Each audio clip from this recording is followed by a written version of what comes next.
Welcome aboard the Golden Hind. I'm Joshua Hanlon, and today I'm on the banks of the Thames in London, England, and we are next to London Bridge checking out this incredible one-to-one scale historical recreation of Sir Francis Drake's ship, the Golden Hinde. This ship was the first English ship to circumnavigate the globe from 1577 to 1580, and you're allowed to walk through all the different decks of the ship as you explore the history. There's actually a great map here that shows some of the journeys this ship has taken. So when you come back here, this is actually a map of two different journeys here. So you can see the yellow line is Sir Francis Drake's original journey, so 1578 to 1580, and his circumnavigation, and then the recreation, the ship that we're actually standing on now, I did this same circumnavigation, but did a slightly different journey, taking advantage of some of the modern routes, such as the Panama and Suez Canal that have been built today. So you're able to really see how far these ships have sailed, which is really amazing. We'll come back this way, and we actually are in the half deck area. Then you've got the main deck is down below there, kind of in the middle. And then on the far side is the foredeck. So we'll explore these different areas. And there are three different decks below us. You've got the armory, the gun deck, the hold. So there's really so much to explore, and we're gonna kind of walk around and just give you a bit of an idea of what it's like to walk around on this ship that was so influential in English history. So we'll make our way through the ship now.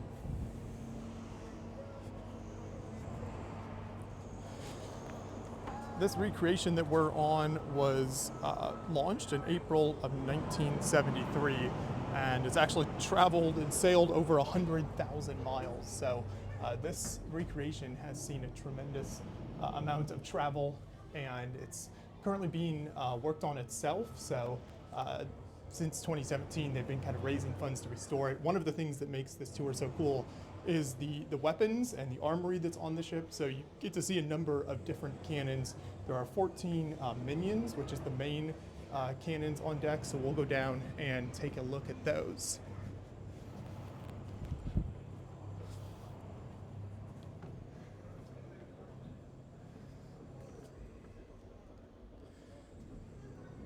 These minions fired 4-pound shells, cannonballs. And they've done everything they can to recreate this as accurately as possible. One of the things you notice immediately coming down here is how short the decks are, especially this gun deck and the one below it. Until you get to the hold at the very bottom, it's a little taller, but yeah, not great if you're tall.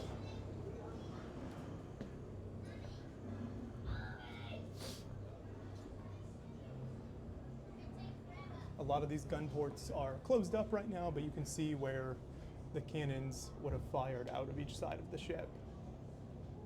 There's also a lot of construction happening around this area on some of the buildings, so you might hear some of that noise.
The hold down here is much taller than some of the other decks. Makes it a lot easier to get around.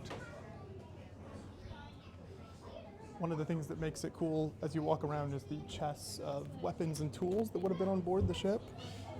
Sir Francis Drake's crew would have been about 60 crew members on here. When they have sailed the modern recreation, they have quite a bit less crew, even down to just 10 or 12 crew members on here. A little bit of biography of him here.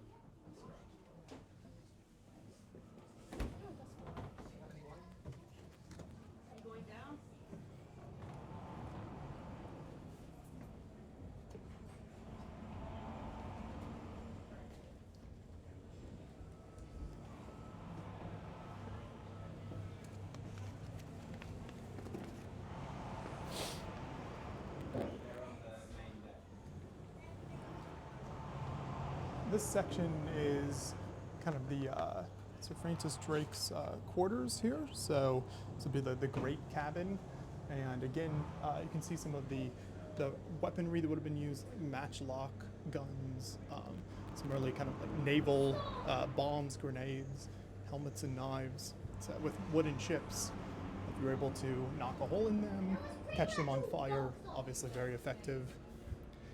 These are arrows.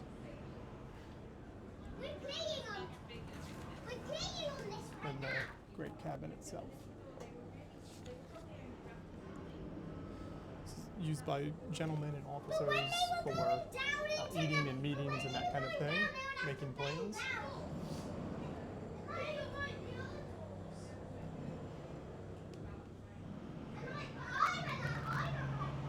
See a lot more of the weaponry over here.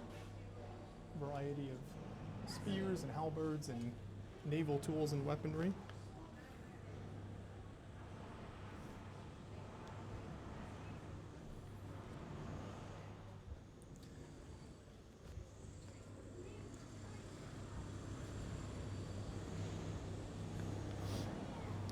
This ship is 120 feet long in total, so it's really not that large of a ship to circumnavigate the globe in. Some of the carvings are really cool here, these knights' faces. Then of course you've got the rigging and all the sail, endless lines of ropes to keep a ship like this afloat.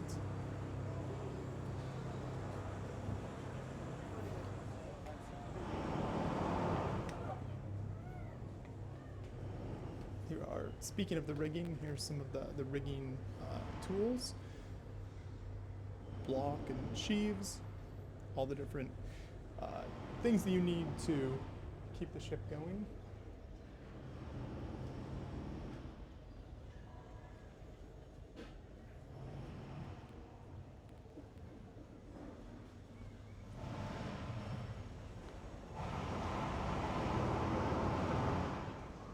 If you're interested in visiting the Golden Hinde during your time in London, it's actually very affordable. It's only £6 to walk around here, and as I said, it's really impressive to be able to walk around recreation of this scale and kind of this historical accuracy. You can even see the painting on it is very impressive.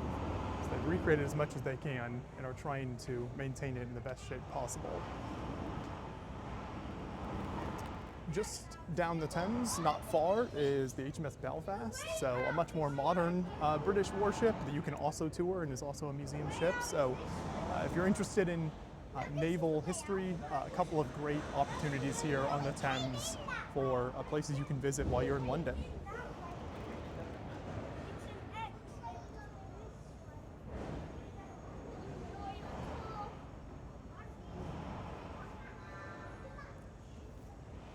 And you can see some of the areas where the wood is starting to rot, and they're trying to preserve it. The ship is, the recreation is about 50 years old now, so they're doing their best to keep it together and preserve some really significant British naval history.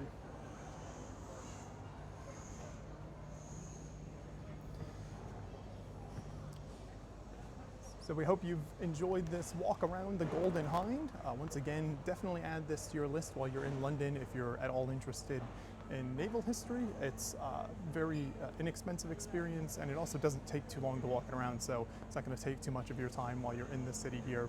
Thanks so much for watching. We'll have a link to their website in the description of this video where you can find out more information about visiting.